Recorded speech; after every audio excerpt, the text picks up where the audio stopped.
సంపాదనకు రాజమార్గమైన వైద్య వృత్తిలో ఉంటూ ఏనాడు సంపాదన వైపు కన్నెత్తి చూడని సామ్యవాది ఆయన. పేదవాడి గుండె కోతకు గొంతుకై నిలిచిన మానవతామూర్తి. రచయిత పూజ్యశ్రీ పి కేశవరెడ్డి గారి జయంతి నేడు. చిత్తూరు జిల్లాలో పుట్టి పాండిచ్చేరిలో వైద్య వృత్తిని అభ్యసించి నిజామాబాద్ జిల్లా కేంద్రంలో స్థిరపడ్డారు.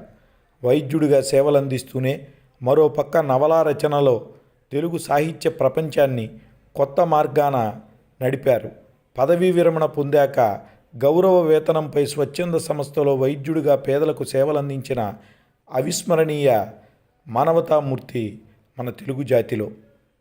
తను మాత్రమే బతకడం కాదు, 10 మందికి బతుకునివ్వడం, 100 మందిలో బతుకుపై ఆశను పెంచడం, దానికోసం అక్షరాలను పంచిన ఉత్తమ ఆలోచన తపస్వి కేశవరెడ్డి గారు. మానవ సమాజాన్ని పట్టి పీడించే మూఢ విశ్వాసాలపై కలమెత్తి క్షుద్రదేవత శ్మశానాన్ని దున్నేశారు, నవలలు రాశారు.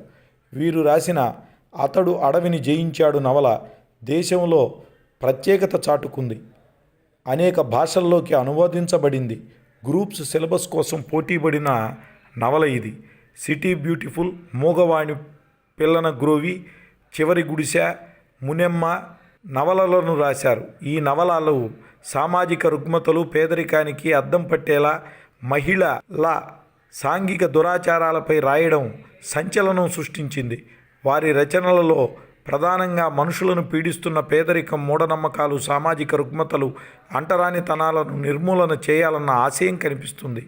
అవును, కేశవరెడ్డి గారు అణగారిన ఎరుకలకు, యానాదులకు, మాలలకు రెక్కలు ముక్కలు చేసుకున్న కడుపు నిండని బక్కిరెడ్డి వంటి కాపునికి, బతుకు భారమై నూతిని గోతిని వెతికే సమస్త కులాల కష్టజీవులకు, యథార్థ జీవులకు కావ్యగౌరవం కల్పించిన మహారచనా శిల్పి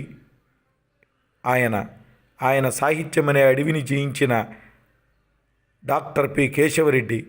అందుకే వారి పాదపద్మాలకు ప్రణమిల్లుతూ వారి రచనలను మనం చదువుదాం, మన పిల్లల చేత చదివిద్దాం, తెలుగు జాతిలో మంచి మనుషులుగా ఎదుగుదాం.